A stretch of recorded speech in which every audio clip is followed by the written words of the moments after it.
बातें समय और काल से परे होती हैं। इसलिए आज यहां उत्तर प्रदेश के सदन में पढ़ा गया एक शेर याद आ गया, जो तब सही था अब और सही साबित हो रहा है। इजाजत हो अध्यक्ष जी तो मैं अर्ज करूं। हजूरे आला आज तक खामोश बैठे इसी गम में। हजूरे आला आज तक खामोश बैठे हैं इसी गम में।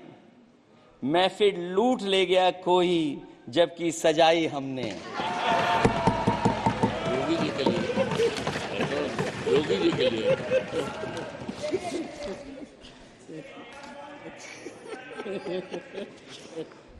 अध्यक्ष महोदय,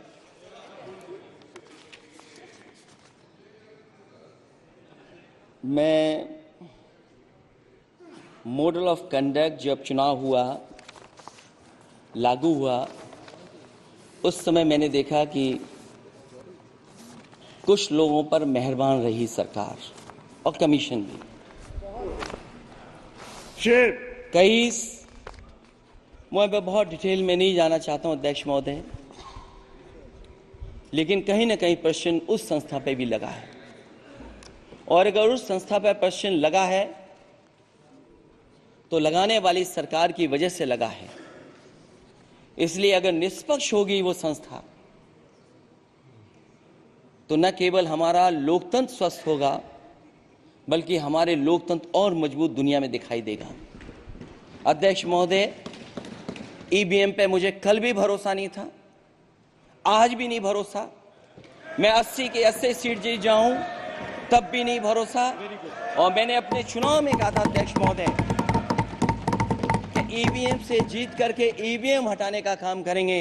न ईवीएम का मुद्दा मरा है न जाएगा खत्म। जब तक ईवीएम नहीं हटेगी हम समाजवादी लोग उस बात पर अड़ग रहेंगे। उत्तर प्रदेश अध्यक्ष महोदय वो प्रदेश है जिसने सरकार बीजेपी की बनवाई, एक बार नहीं 2 बार बनवाई, और उसी उत्तर प्रदेश के साथ कितना बड़ा भेदभाव, उत्तर प्रदेश के साथ बड़ा भेदभाव। मुझे याद है वो दिन जब प्रधानमंत्री जी एयरफोर्स के सबसे भारी वाहन हवाई जहाज से उतरे थे सड़क पर। वो अलग बात है कि उस प्रदेश के मुख्यमंत्री उनके साथ नहीं बैठ पाए थे,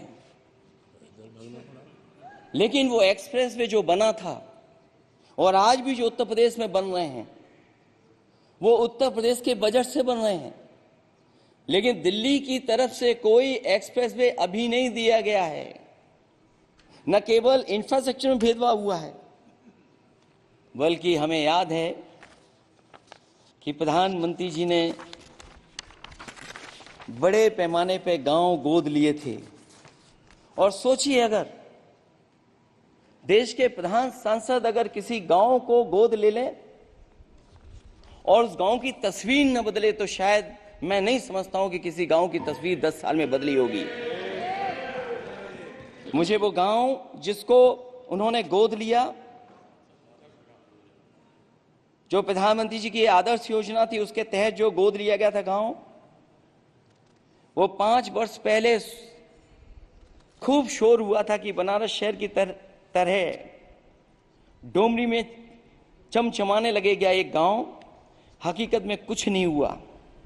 उसकी दुर्दशा वैसी की वैसी है, जैसे था गांव वैसा ही का वैसा है। टूटी सड़कें, कच्ची पगडंडियां, उखड़े और टूटे हुए ईंट के खंजे, बदहाल हैंडपंप, पावरलूम और पंखे के जाली के कारखाने को आखिर कब तक रफ्तार मिलेगी जो उस गांव में काम होता था, लोग करते थे। खाली पड़े रसोई गैस के सिलेंडर, अंधाधुंध बिजली कटौती के बीच इस गांव के लोगों को हर सुबह मजदूरी की कभी ना खत्म होने वाली तलाश आखिर कब पूरी होगी। तो सोचिए, एक गांव की तस्वीर ये है। जो गांव कभी गोद लिया गया था उस गांव की भी तस्वीर नहीं सुधर पाई है। जो भाजपा के स्मार्ट सिटी के झूठे सपने में गांव के लिए कोई जगह नहीं है। अपने गांव गोद लेने की जो बात कही थी, क्या वो भी जुमला था अध्यक्ष जी? पता नहीं जिस गांव को गोद लिया था उसका नाम भी किसी को याद है कि नहीं। मैं नाम पूछ करके किसी को शर्मिंदा नहीं करूंगा, क्योंकि अगर नाम याद है तो ये तो और भी बुरी बात है कि अपने नाम याद रखने के बावजूद भी कुछ नहीं किया। जिसे गोद लिया जाता है उसे अनाथ बनाकर छोड़ देना अच्छी बात नहीं है। क्या बात, सेम।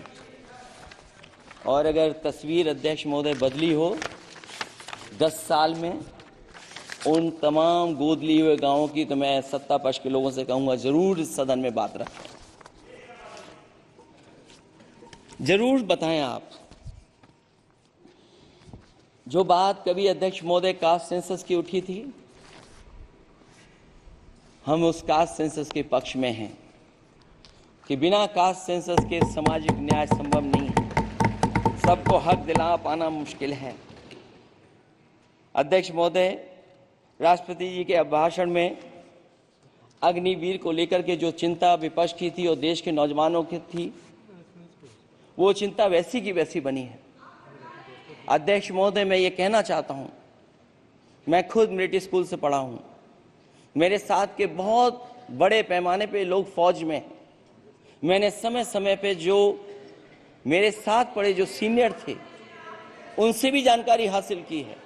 बड़े बड़े अफसर से मैंने पूछा है, वो शायद आपको न बता पाएं, लेकिन दबी जुबान में उन्होंने कहा है कि देश की सुरक्षा के साथ अग्निवीर जैसी व्यवस्था लागू करने से समझौता हो रहा है।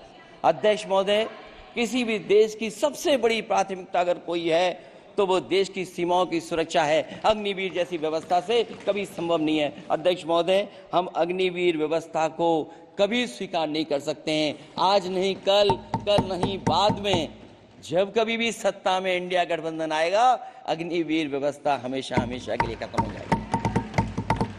अध्यक्ष महोदय, जिन्होंने कहा कि हम आय किसानों की दोगुनी कर देंगे,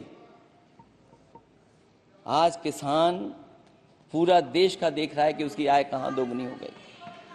और जिस तरह महंगाई बढ़ी है, सरकार बताए कि महंगाई इस बढ़ने पे उसकी आय कितनी होनी चाहिए। और जो इंफ्रास्ट्रक्चर की बड़ी बड़ी बातें की गई थी कि एमएसपी लागू करने के लिए एग्रीकल्चर सेक्टर का इंफ्रास्ट्रक्चर तैयार होगा, लेकिन जहां तक मैंने उत्तर प्रदेश में देखा है, अगर इस सरकार में एक भी नई मंडी बनी हो तो मुझे सरकार बता दे। अध्यक्ष महोदय, जो इंफ्रास्ट्रक्चर एग्रीकल्चर सेक्टर में बनाने की बड़ी बात कही थी, अगर सरकार की तरफ से एक भी मंडी 10 साल में बनी हो तो जरूर सरकार बताए। जो सरकार मंडी नहीं बना सकती है उस पर एमएसपी का भरोसा कैसे कर सकते हैं? जिन्होंने एमएसपी का भरोसा दिलाया था। हम अध्यक्ष महोदय आपके माध्यम से यही कहेंगे कि जो राष्ट्रपति के अभिभाषण में लीगल गारंटी एमएसपी को मिलनी चाहिए थी, वो क्रॉप्स को नहीं मिली है। न केवल फसलों को मिले बल्कि हॉर्टिकल्चर क्रॉप्स को भी एमएसपी देने का फैसला हो, जिससे कि हमारा किसान खुशहाल हो सके। साथ ही साथ ओपीएस की बात अभिभाषण में नहीं आई है। ओल्ड पेंशन स्कीम लागू हो, जिससे हमारे तमाम सरकारी कर्मचारियों का भविष्य बन सके।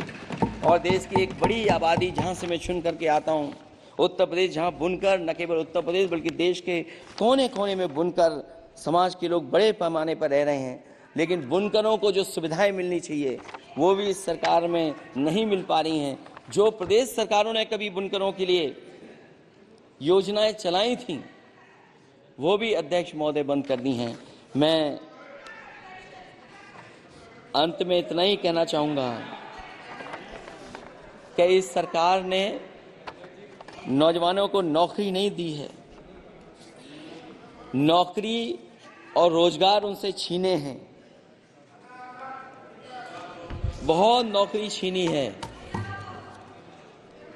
इसलिए मैं कहना चाहता हूं अध्यक्ष जी, इसलिए मैं कहूंगा कि आपके राज में न नौकरी की उम्मीद है, न रोजगार, क्योंकि आपने छोटे कारोबारी तक को इतना छोटा बना दिया है कि न तो वो अपना पेट भर सकता है, न किसी को नौकरी पर रख सकता है। जो कुछ पद निकलते भी हैं तो उन पर लेटरल एंट्री के नाम से पिछले दरवाजे से कुछ खास संगी साथियों को रख लिया जाता है। आरक्षण का हक नॉट फाउंड सुटेबल के नाम पर हड़पा जा रहा है। और अध्यक्ष महोदय,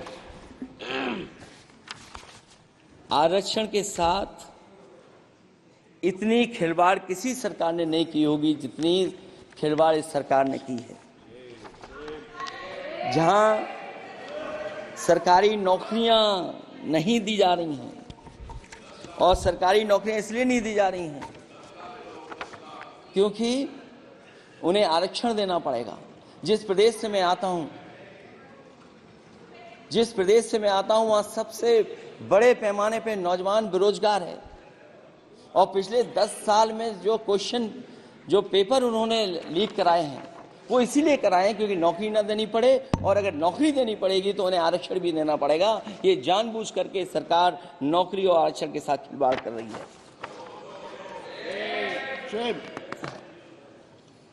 मैं अध्यक्ष महोदय अंत में इतना ही कहना चाहता हूं,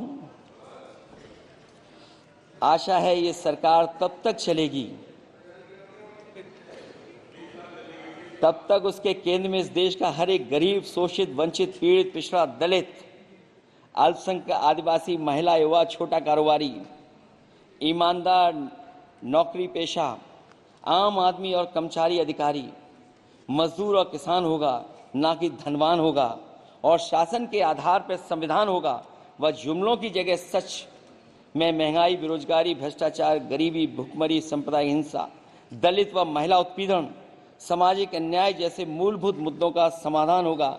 और भोजन, बिजली, पानी, दवाई, पढ़ाई जैसी बुनियादी जरूरतों के लिए कागजी योजनाओं की जगह सच में इंतजाम होगा। मैं एक बार फिर उत्तर प्रदेश की समझदार जनता द्वारा सबसे बड़ी पार्टी चुने जाने के साथ साथ इंडिया गठबंधन समाजवादी पार्टी और कांग्रेस को सबसे ज़्यादा सीटें जिताई, उसके लिए मैं उत्तर प्रदेश की जनता का बहुत बहुत धन्यवाद और आभार भी प्रकट करूँगा। मुझे उम्मीद है कि अगली बार जब राष्ट्रपति जी का भाषण हो वो सरकारी भाषण ना हो, सच्चाई के साथ सरकार अपनी बातें रखें। इन्हीं शब्दों के साथ अध्यक्ष महोदय मैं आपका बहुत बहुत धन्यवाद देता हूँ। एक मिनट। श्री संतोष पांडे।